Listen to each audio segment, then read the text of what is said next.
Do you ever have trouble sleeping? There used to be a time where my sleep wasn't that great. Back in college, there would be periods of time where I was only sleeping 4 to 6 hours a night. That's when I would have my lowest energy, get sick more easily, and certainly get stressed more easily. And poor sleep is also shown to have more negative effects. For instance, it can significantly slow down your metabolism while simultaneously increasing your appetite and your hunger. It can even impair a person's memory and problem-solving abilities. And I don't know about you, but that is the last thing that I need. I was on a mission to improve my sleep. I wanted to look good, I wanted to feel good, and I wanted to think good. Think better. And that's when I knew I needed to make some changes. So I began prioritizing my sleep, and I'm at the point now where I have consistent, high-quality sleep almost every single night. So I think the question is, how did I do it? Well, don't you worry, because we're gonna talk about it, and I'm gonna break this up into 3 different categories. Let's first talk about sleep quantity. I've encountered a lot of people who sleep less than 7 hours a night, primarily in the 4 to 6 hour range like I used to do sometimes in college. And they've told me that they've always been like that, or even they've found that their body functions best on 4 to 6 hours of sleep. I hate to break it to you, but I think they're rationalizing. You should be aiming to get at least 7 hours of sleep each night. And since sleep is required for every single function in the body and the mind to work correctly, it should probably be taken seriously. But that means you're gonna have to prioritize your sleep and probably shift your daily routine around. Realistically, if you're only sleeping 4 hours a night on average, it's gonna be pretty tough to jump all the way to 7 hours on a daily basis. So I recommend to take baby steps and work your way up to it. Maybe you spend some time just trying to get to 5 hours of sleep consistently per night. The body thrives on consistency, so aim to go to bed at the same time every night and wake up at the same time every morning. And yes, that does include weekends. But if you're going to a party or a wedding or a one-off event where maybe you're not going to bed at the same time you normally would, not the end of the world. And if it does end up being the end of the world, well, I think that's a bigger problem. Implementing something like a wind down routine is a great way to mentally and physically prep your body for sleep. And this wind down routine is something that you can tweak and improve over time, but we'll get to that in a minute. Because we should probably talk about sleep quality. Just because you're sleeping 7 hours a night does not mean that the quality of that sleep is that great. And I have good news. There are so many things that you can do to improve the quality of your sleep. In fact, I think the key to having a good night's sleep is setting yourself up for success throughout the day. But before I dive into what this looks like, go ahead and hit the subscribe button if you haven't already, and if you're enjoying this video so far, hit that like button as well. But really, let's have a quick little chit chat about science. In today's mini lecture, we're going to discuss cortisol and melatonin. These guys have an inverse relationship. So when cortisol is high, melatonin is low. Cortisol is what helps you wake up and it helps get your day started. And while cortisol levels do vary throughout the day, they lower significantly in the evening, and that's when melatonin production increases, and that's when you get sleepy. So now we recognize that melatonin is quite important. And you know what helps melatonin production? Getting enough sunshine throughout the day. You'll produce more serotonin, which will then help support melatonin production. Science. You should also avoid exercising within 3 hours of bedtime. When we work out, cortisol levels go up, and we want that to come down at night so that melatonin can go up and we can actually go to sleep. And since we're talking about reducing cortisol, we also need to do a better job managing our stress throughout the day. A big one for me is keeping work at work. Have you ever been in a situation where you're working all day, either at your job or at school, and then you come home and you keep working, and then you go to bed, or you attempt to go to bed, and really you just end up staring at the ceiling, waiting for sleep to come? Yeah, I think we've all been there. And this is why it's so important to make sure you de-stress and decompress from the day. So remember that wind down routine that I mentioned earlier? This is when it comes into play. But now we can dive into the details of it. Everybody's wind down routine looks different, and mine has certainly evolved over the years. I would say that one of the biggest things in this day and age is reducing your exposure to blue light 60 to 90 minutes before going to sleep. Without going into another little scientific explanation, you don't really want blue light at night. That's the stuff that you see during the day that's coming through this window right now. That's signaling to my body, it's daytime, I should be awake right now. So at nighttime, if I'm receiving that kind of signal, my body is like, well, I don't know what to do.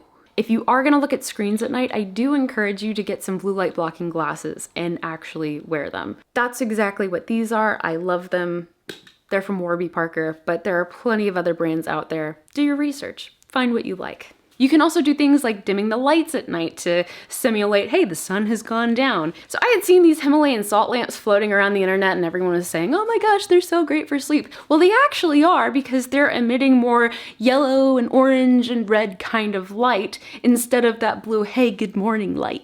And hopefully this goes without saying, but be mindful of what you're watching on TV or on YouTube before going to bed. So if you're watching something that's very stimulating or very suspenseful or very scary, probably not the best idea. It's the perfect opportunity for self-care time. So like taking a bath or taking a shower, things like that. Now these next two kind of go hand in hand, and I learned them recently and it's blown my mind how effective it's been. But make sure you're eating enough throughout the day and get some carbs in with your last meal. Having those carbs is going to help lower your cortisol levels at least a little bit, especially if you're somebody who is active and does workouts regularly. Another way to improve sleep quality is being mindful of your sleep space. Ideally, you want to keep the space dedicated to sleep. So this means don't bring your laptop into bed, or don't just like scroll mindlessly through your phone. Just don't do it. And also try to keep your bedroom cool and dark. Now this is an investment, but I do want to mention it because it has been a huge game changer for me. We actually have something to help keep our mattress cool at night. So this is an Ooler that we got from Chili Technology, and it's basically a water pad that you put on the bed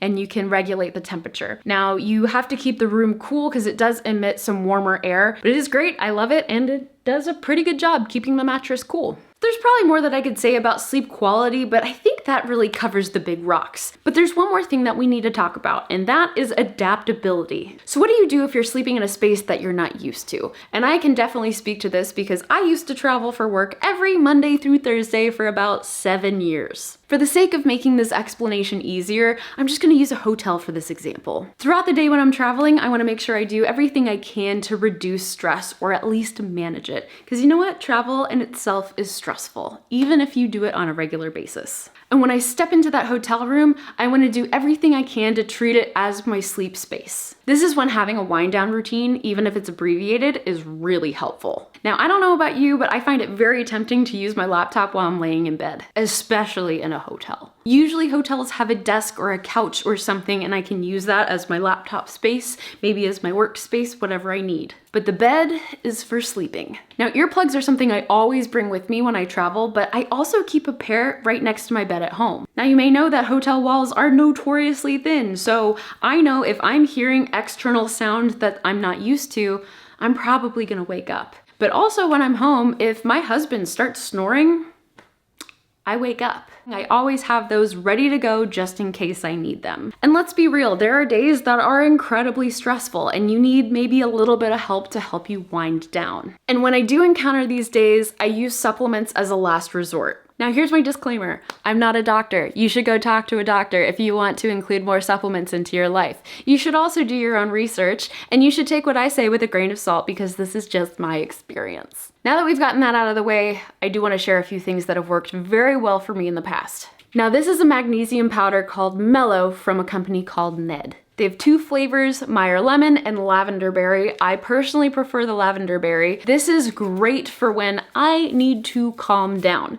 I will take this around 7 p.m. and I will start to feel the effects within an hour or 2. Now you don't immediately feel like, oh my God, I could just sleep forever. This is so great, I'm relaxed. You're calm, you feel good. And fun fact, the majority of people are actually deficient in magnesium, so this is a great supplement to have in your back pocket. Now the next thing I want to talk about is CBD. Now I'm going to come out and say it. I don't think it's a cure-all, but it can be very helpful for managing stress. There are all sorts of health benefits. I encourage you to do your research, look it up, learn about it, but I'll just show you a few things that I have that have helped me. CBD comes in a bunch of different forms. Now you can have it in a regular tincture form like this, where you just take the dropper and put it under your tongue, hold it there for like a minute or so, and voila. They also have, what I really love, are soft gels, and they have gummies. Now these take a little longer to absorb into your system, so you have to take them preemptively, but I do like that it's easy dosing and they have different gummy flavors that actually taste really good. I really just can't stand the taste of tinctures, but I found that the soft gels and the gummies do the job for me. And that, my friends, is how to improve your sleep. So focusing on your sleep quantity, your sleep quality, and your adaptability. That is the key to success. So I hope you enjoyed this video. I hope you found it useful. If you did, please give it a thumbs up and don't forget to hit the subscribe button if you haven't already. Thank you so much for watching and I will see you in the next video. Bye guys!